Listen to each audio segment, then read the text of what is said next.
Henry sneezed. One lovely Saturday morning, Henry was puffing along. The sun shone, the fields were green, the birds sang.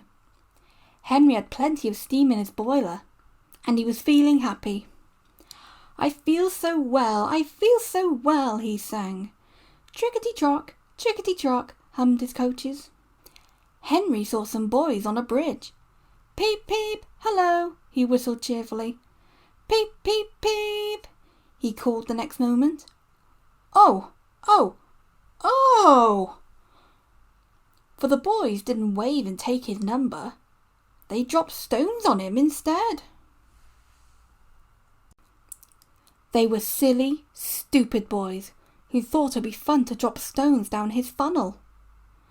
Some of the stones hit Henry's boiler and spoiled his paint. One hit the fireman on the head as he was shoveling coal, and the others broke the carriage windows. It's a shame, hissed Henry.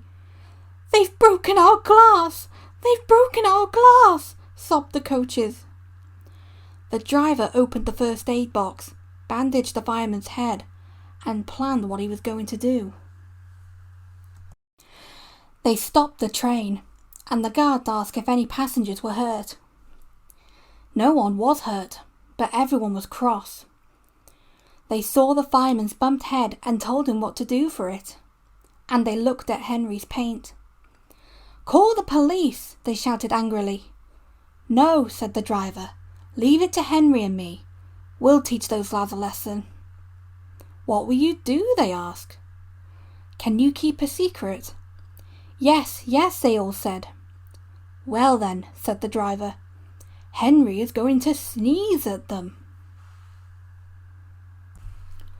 What? Cried all the passengers. The driver laughed. Henry draws air in through his fire and puffs it out with smoke and steam.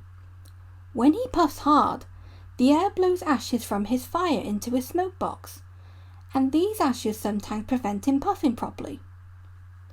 When your nose is blocked, you sometimes sneeze. If Henry's smoke box is blocked, I can make air and steam blow the ashes out through his funnel. We'll do it at the bridge and startle those boys. Henry puffed on to the terminus where he had a rest. Then he took the train back. Lots of people were waiting at the station just before the bridge. They wanted to see what would happen. Henry has plenty of ashes, said the driver. Please keep all windows shut till we have passed the bridge. Henry is excited as we are, aren't you, old fellow?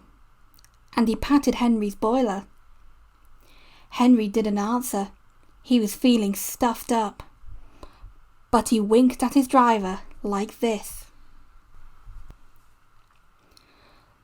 The guard's flag waved, his whistle blew, and they were off. Soon in the distance they saw the bridge. There were the boys, and they all had stones. Are you ready, Henry? Said his driver. Sneeze hard when I tell you. Now, he said, and turned the handle. A tissue!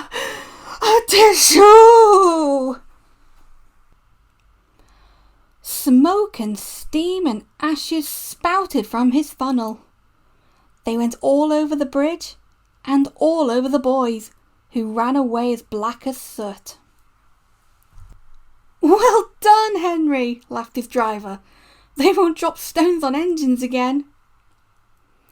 Your coat is all black, but we'll rub you down and paint your scratches, and you'll be as good as new tomorrow. Henry has never again sneezed under a bridge.